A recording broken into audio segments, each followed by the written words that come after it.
I don't suppose there's a person in the world who has ever volunteered to give a presentation.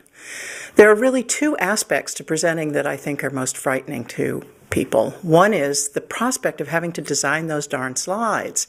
How do you make them look good if you're not a designer?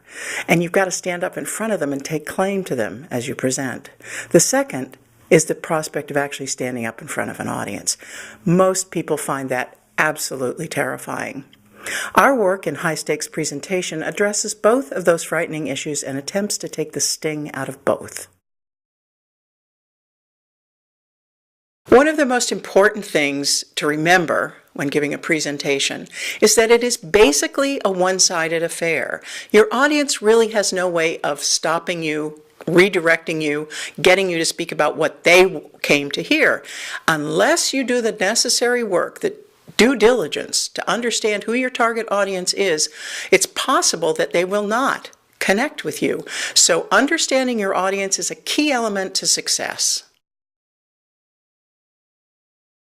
One of the important things to understand is that while you may know your topic cold, you may have a wealth of material you want to present, the important thing is to understand where your audience is, where they want you to start. If you start too early in your topic, giving too much history and prehistory, your audience will be waiting for you to get to the material that's of importance to them. If you start too late in your presentation, your audience will be trotting along behind you, trying in vain to catch up with you, and they may never get on the same page with you. So, regardless of how well you know your topic, remember it's important to start where your audience is. Every presentation is in itself your story, but throughout that story, you need to include personal stories, reasons you made the change you're asking your audience to make, ideas that have been generated by your contact with your community and responses that they've had to your ideas. If your stories are personal and prevalent and relevant, they will be much, much, much more important in your connection with your audience than any bulleted list. Before you have to get up and present, you need to be prepared. There are a number of ways to prepare yourself effectively.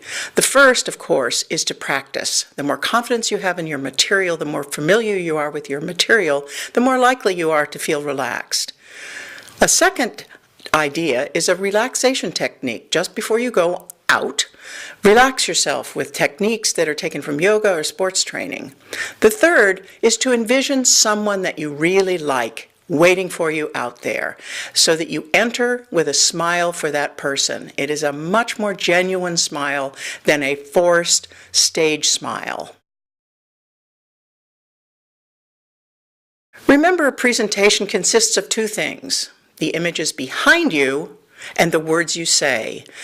You can spend hours and hours making sure the images behind you are right and then sort of slough over the process of preparing your words. Practicing is vital. And that doesn't mean just mumbling the words that you might want to say or saying, and next I'll say this, and here comes that screen.